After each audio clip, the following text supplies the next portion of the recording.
The story of a wicked doctor in the bustling city of Yutcon, nestled in the heart of the country. There stood a shining hospital called Peaceway Specialist Hospital. The chief medical director, Dr. Valentine-Edu, was a man everyone revered. He was known for saving countless lives, especially women during childbirth. Newspapers hailed him as the angel of birth. Young doctors idolized him. Mothers named their babies after him. But behind that well-tailored suit and charming smile, Dr. Edu held a dark secret. He had a room in the hospital no one else could access.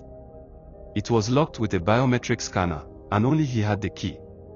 Inside, preserved in rows of hidden freezers, were placentas, hundreds of them, each tagged with a name, date, and blood type. Nurse Eleanor had been working at Peaceway for 5 years. One night during a long shift, she forgot her cardigan in the operating theater and returned to get it. As she passed by the hallway near the doctor's private room, she saw something strange. Dr. Edu, at 2:37 a.m., dragging a cooler box toward the exit. Her instincts twitched. From that night, Eleanor began to notice patterns. Some women who had healthy pregnancies mysteriously died during delivery. The hospital would say, complications happened, and the body was hurriedly returned to the family. What shocked her more was that their placentas were always missing. Unknown to the world, Dr. Edu had joined a secret cult called the Order of Blood Rebirth. It was a dark brotherhood of men who believed that the placenta of a pregnant woman, especially one who died during childbirth, possessed the greatest form of earthly power. Power to extend life. Power to charm wealth. Power to remain invisible to death. The cult demanded a blood exchange every full moon. In return, the doctor would gain fame, influence, and protection from the law. The placenta wasn't just burned or buried, it was mixed with animal blood, black soap, and incantations, and buried under crossroads or used to bathe in a river before dawn. Amoka, a vibrant 27-year-old teacher, was pregnant with her first child. Her husband, Chinedu, was a loving, prayerful man who had always been suspicious of hospitals. But when the baby was overdue and complications arose, they rushed to Peaceway.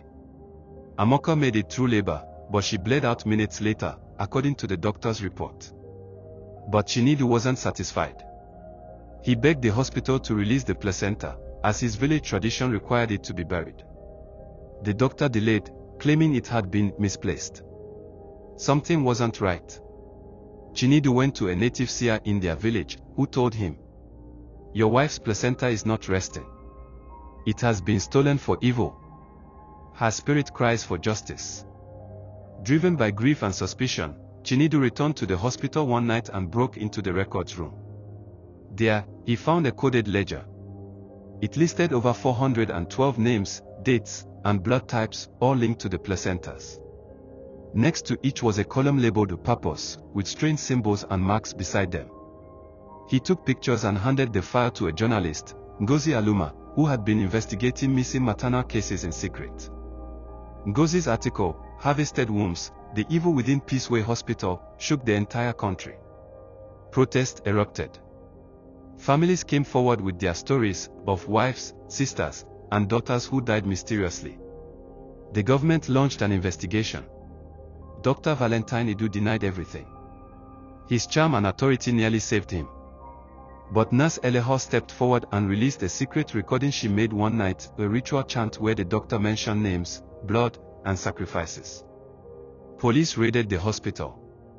Hidden rooms were uncovered. Freezers were opened. In them were preserved over 200 placentas, some dating back 10 years. Dr. Edu was arrested alongside 2 other doctors and a mortuary worker. In court, the testimonies made the nation weep. One mother screamed, "You stole my child's soul."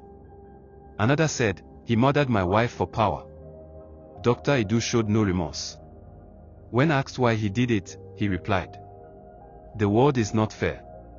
You either control power or you perish in poverty." He was sentenced to life imprisonment, but rumors claimed the cult was still active.